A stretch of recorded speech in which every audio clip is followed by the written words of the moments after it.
శ్రీమాత్రే నమః.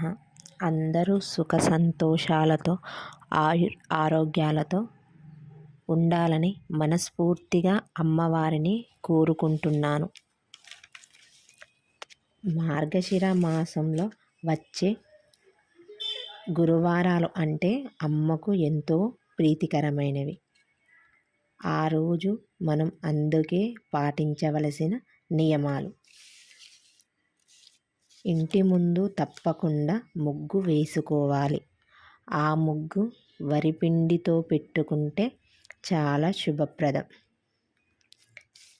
బుధవారం రోజునే తలంటు స్నానం షాంపూతో చేయాలి. లక్ష్మీవారం అయిన గురువారం రోజు తల స్నానం మామూలుగా చెయ్యాలి. తలకి నూనె రాసుకోకూడదు. ఆ రోజు జుట్టు దువ్వకూడదు. పిల్లలను కొట్టకూడదు. ఇంట్లో గట్టిగా అరవకూడదు. మార్గశిర మాస లక్ష్మీవారమైన గురువారం రోజు తొలి సంధ్య మలి సంధ్య నిద్ర పోకూడదు. గొడవలు పడకూడదు. ఈరోజు ధనాన్ని ఎవ్వరికి ఇవ్వకూడదు. చిరిగిన వస్త్రాలను ధరించకూడదు. చిరిగిన వస్త్రాలతో పూజ చేయకూడదు. శుచి శుభ్రతలే లక్ష్మీ నివాసాలు. అందుకే ఇంటిని దులపడం చేయకూడదు. మనం ముందు రోజే ఇంటిని శుభ్రం చేసుకోవాలి.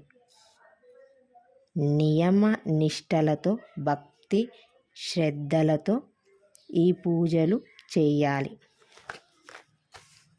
లక్ష్మీవారం అమ్మవారికి నివేదించిన ప్రసాదాన్ని ఒక్కరికైనా పెట్టాలి.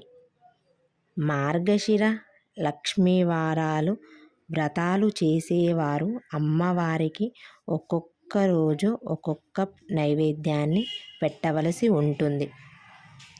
మార్గశిర లక్ష్మీవారం ఇంట్లో వ్రతం కాకుండా పూజ చేసుకునేవారు లక్ష్మీ అష్టోత్తరం, కనకధార, శ్రీ సూక్తం, లలిత సహస్రనామాలు చదువుకుంటే అమ్మవారు అనుగ్రహం ఎల్లవేళలా మనపైన ఉంటుంది. చూశారు కదండి ఈ వీడియో మీ అందరికీ నచ్చింది అని అనుకుంటున్నాను. ఇలాంటి మరిన్ని